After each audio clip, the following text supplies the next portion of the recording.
തമിഴിൽ നിന്നും ഇന്ന് തിയേറ്ററുകളിലേക്ക് എത്തി ഏറ്റവും പുതിയ സിനിമയാണ് മെയ്യഴകൻ. കാർത്തി അരവിന്ദ് സ്വാമി കോംബോയിൽ പ്രേംകുമാർ 96 എന്ന സിനിമയ്ക്ക് ശേഷം സംവിധാനം ചെയ്ത മെയ്യഴകൻ എന്ന സിനിമയുടെ ആദ്യ തമിഴ്നാട് ഷോ എല്ലാം തന്നെ രാവിലെ 9 മണിയോടെയാണ് ആരംഭിക്കപ്പെട്ടിരിക്കുന്നത്.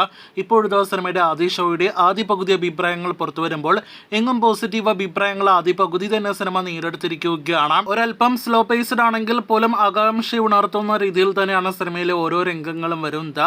കാർത്തിയുടെയും അരവിന്ദ് സ്വാമിയുടെയും പ്രകടനം, ഒപ്പം തന്നെ കാർത്തിയുടെ ഫൺ സൈഡെല്ലാം തന്നെ മികച്ച അഭിപ്രായങ്ങൾ നേടിയെടുത്തിരിക്കുകയാണ്. ഒരു ഫീൽ ഗുഡ് എന്റർടൈനർ സിനിമയെ സംബന്ധിച്ച് ആ ചിത്രത്തിന്റെ സംഗീതം വളരെ പ്രധാനപ്പെട്ടതാണല്ലോ. ഗോവിന്ദ് വസന്തയുടെ സംഗീതത്തിനും വളരെ മികച്ച അഭിപ്രായങ്ങളാണ് ആദ്യ പകുതിയിൽ നേടിയെടുക്കാനായിട്ട് കഴിഞ്ഞിരിക്കുന്നത്.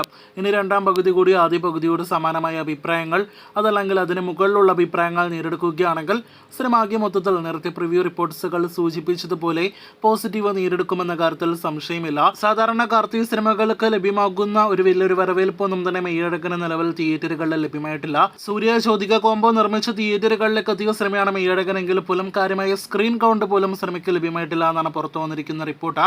കഴിഞ്ഞ ദിവസങ്ങളിൽ വന്ന റൂമേഴ്സ് പ്രകാരം സിനിമ വിവാദം ഉണ്ടാക്കാൻ കെൽപ്പുള്ള ഒരു കണ്ടന്റുമായിട്ടാണ് തിയേറ്ററുകളിലേക്ക് എത്തുന്നത് എന്നാണ്. അപ്പോൾ മെയ്യഴകൻ എന്ന സിനിമയുടെ മുഴുനീള അഭിപ്രായങ്ങൾ അറിയാനായിട്ട് പ്രേക്ഷകർ കാത്തിരിക്കൂ.